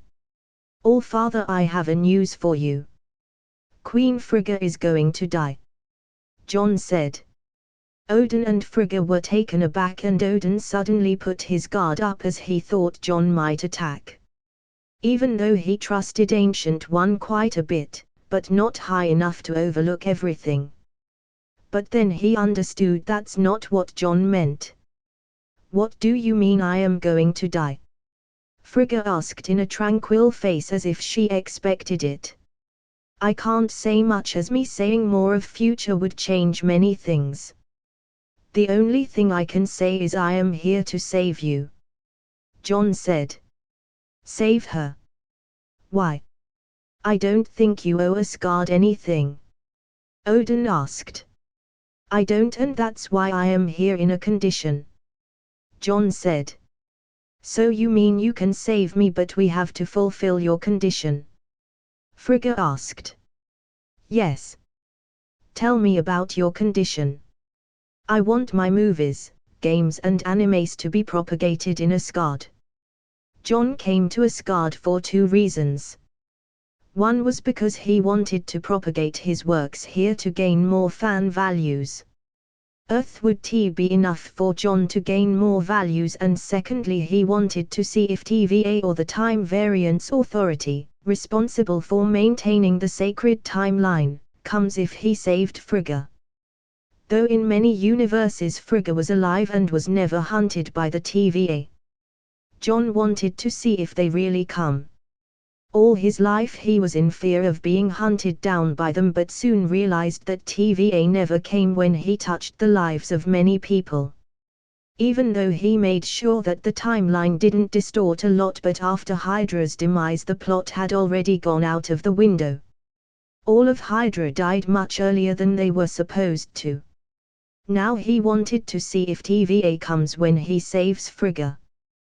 Because they showed up when Loki escaped and lived, and would like to see what would happen if Frigga was saved. "Are you sure of this condition alone? Is this some kind of a joke?" Odin asked. "It's not a joke. I love my works and I want all of Asgard to watch it. Many people have started coming from different universes. Some might even come to Asgard. The people needs a guidance to that, so my works would help them understanding the other party." Odin contemplated a bit. he was confused about why John had a weird condition. He expected treasures from his vault for the exchange of Frigga's life, but his condition really felt out of the world. Though I think you are hiding something with this condition, but I will accept it only after you are able to save Frigga. Odin said. I won't be saving her. I will be sending a friend of mine. He too, like you, comes from legends and gods. Oh yes, he is as grumpy old guy as you. John said. Frigga laughed loudly at the description of Odin. Now tell me, how is she going to die? I will take proper measures. Odin asked without minding the slight of John. I can't, the more I speak more the future will distort. Don't act on anything and act as you are supposed to. It won't be long before everything is revealed. I must say that Queen Frigga compassion is enormous, as even after knowing she might die you didn't flinch. Death will come when it's supposed to come. Frigga said in a tranquil voice. Who's your friend that is going to help us? Odin asked. You will see him soon. Tell Heimdall to be on the lookout in Asgard, as he will arrive here. Never antagonize him. He has a very bad history when it comes to gods. He killed every last god in his previous world. John said. He will arrive here in Asgard. Won't it be dangerous for us? Odin asked this time. It's fine as long as you don't mind his business, he won't care. He has a son now. Do you think a person with a family will care about other matters now? All his life only thing he had seen was bloodshed and revenge. He is at peace now. It's almost the same life as yours. John assured him. Odin still felt skeptical and made a mind to remind Heimdall to keep a watch on the new guest. Then Odin lifted the enchantment, as he could feel the guards outside were getting restless with this long absence. Emma came too, as John had been missing for some time now. Odin didn't ask any more about this and kept his stance as usual. Frigga too wasn't bothered and continued talking with Emma. John went outside the palace to continue his vacation as he wanted. He would summon Kratos and his son at night in the nearby woods. He was sure Heimdall would notice his arrival and take necessary measures. As the night fell, John and Emma returned to their guest room. As John laid down, he said to the system, "Summon Kratos and Atreus in the woods nearby." As soon as Kratos and his son were summoned, both Heimdall and Odin felt it. Heimdall asked for direction from Odin. "Leave them be for tonight. I will summon them tomorrow," Odin said after contemplating. Even though John said that he would be harmless, Odin still had to see if they were trustworthy.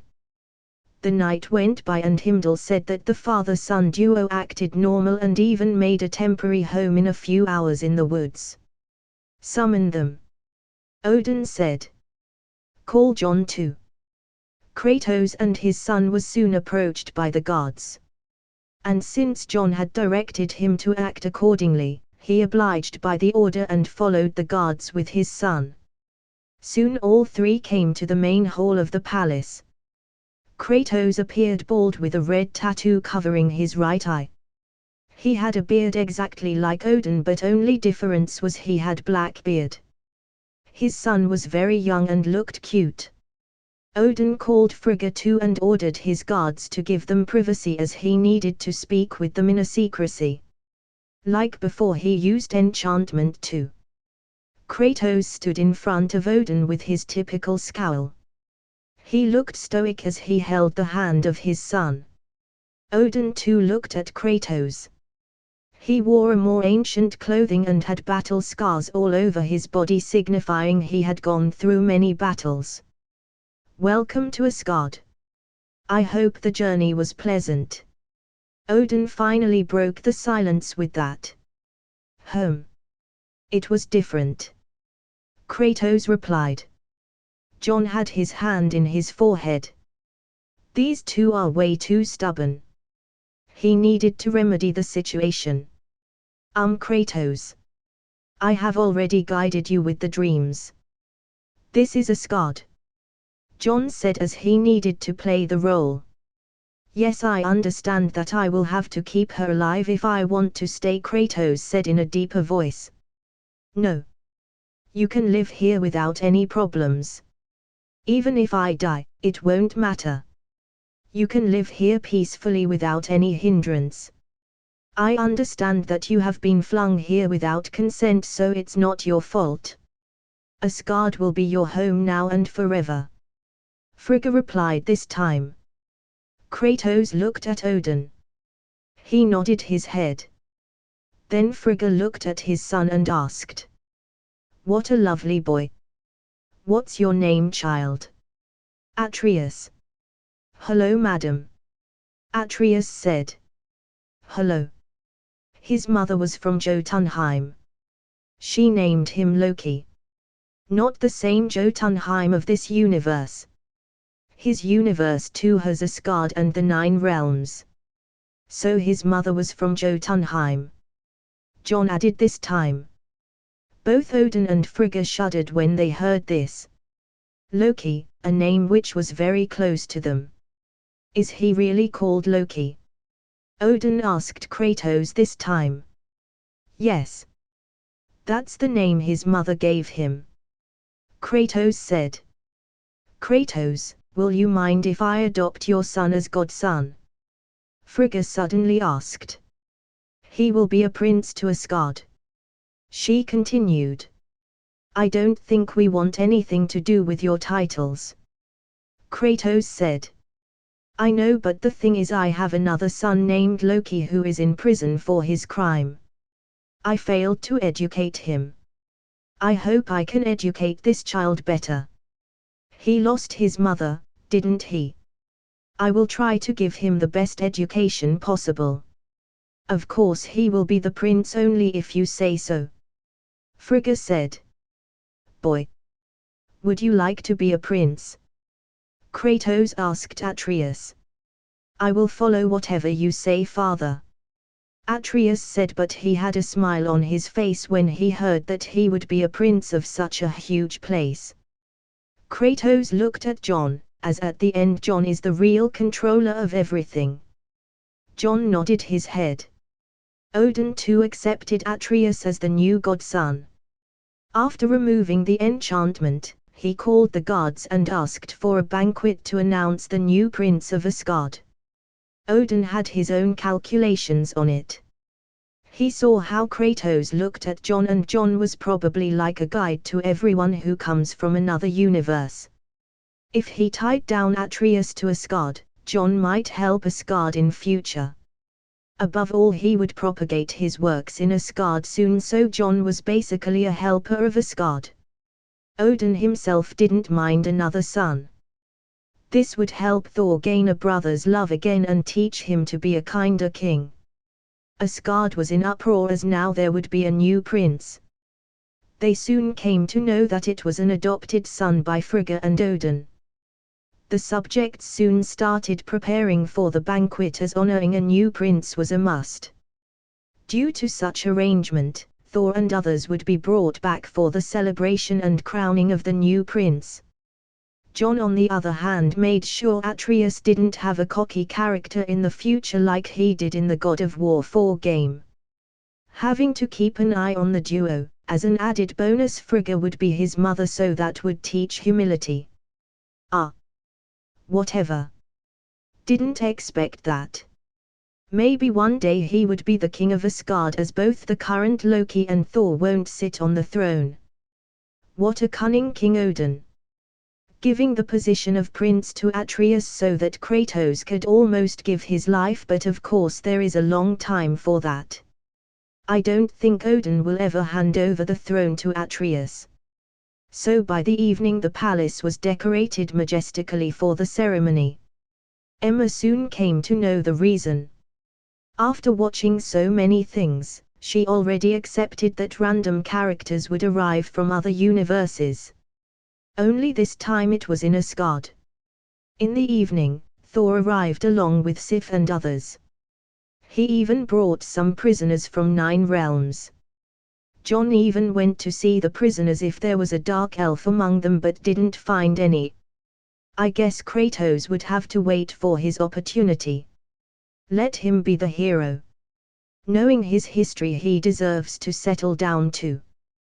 The ceremony started with many warriors present in a row.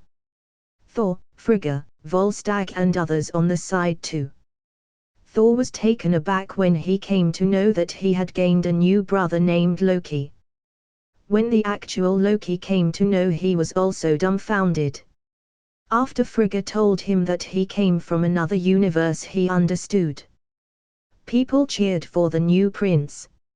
Atreus looked stunning with the Asgardian armor. He had a bow and arrows in his back instead of a sword or other melee weapons. It was his weapon of choice. As he walked, he felt shy, as he was basically a boy who grew up in the woods. It was the first time he had seen so many people at once and that two cheered for him. He saw his father standing the front row and finally calmed himself and walked towards the throne where Odin was standing with his Gungnir. Odin too wore a majestic armor. Atreus finally reached near the throne. Atreus, son of Kratos. Do you accept the title of prince and take a pledge to forever defend the dignity of Asgard until your death? I pledge that from now and forever I will fight for the people of Asgard and defend their honor until I die. Atreus said with a loud tone. Very well. From now you are the third prince of Asgard, enjoying the same rights as Thor. Odin said. Thor and others cheered. Even Emma and John were happy. Thor was happy that he finally got a new brother and he could be his protector. He didn't treat Loki well in his childhood. He wanted to remedy that and look for salvation in Atreus. There was a large banquet after. Kratos actually had a drinking duel with Thor and Thor lost at the end, which surprised everyone. Frigga even took Atreus to show Loki his new brother. Loki looked at his other version of himself in another universe with curious eyes. Atreus, like him, had the bloodline from Jotunheim but understood that Jotunheim of Atreus' universe didn't have frost giants. The next day Thor had to go back to 9 realms to quell the rebellion, but this time Kratos joined them. He wanted to have a proper feel of the 9 realms. Kratos brought the Leviathan axe instead of blades of chaos, as those blades was his dark history. Thor too wanted to fight with someone who supposedly killed gods in his universe, and he wanted to see how he fights.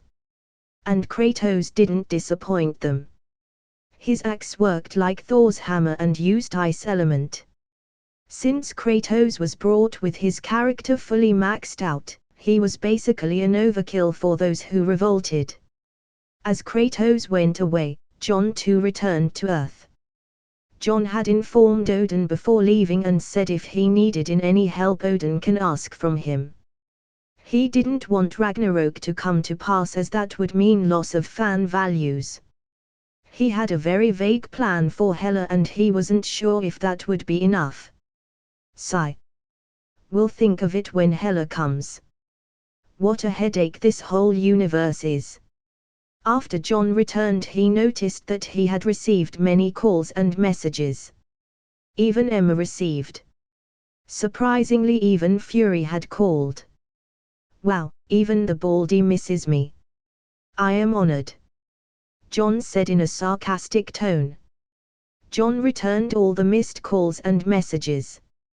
He returned to his work the next day while Emma was busy with her classes. John went to the DC office to check how far the next movie was progressing. The next movie would open multiple characters which he would require in the future. He was looking forward to it. After a few days, John suddenly saw a news that piqued his interest. He saw a news that Dr. Erik Selvig was caught near the Stonehenge parading naked with his instruments. So it has started. Emma, I will be going to London for few days. Tell your parents to take a vacation outside in the next few days. Ha! Is something going to happen? Emma asked as she knew John wouldn't give such a weird suggestion suddenly. Well, some old guy will wake up and he needs to be beaten back. Don't worry. Everything has been taken care of. Just inform your parents. Need any help? Emma asked as now she too could help. No, it's fine. In fact, I will just go to London for sightseeing and do damage control. John flew to London that day itself as he needed to see the whole phenomena himself. He had the phone number of Dr. Jane, so he called her after landing in London. Hello Dr. Foster. Remember me? It's John. I am in London. I saw Dr. Selvigs in news. Is he all right? Ha. Mr. Jameson, yes. He is all right. We are going to the police station now to free him from custody. That's it guys. Hope you like the video. Like, share and subscribe the channel, and also make sure you tell me your recommendation in the comment section down below. Thanks for watching.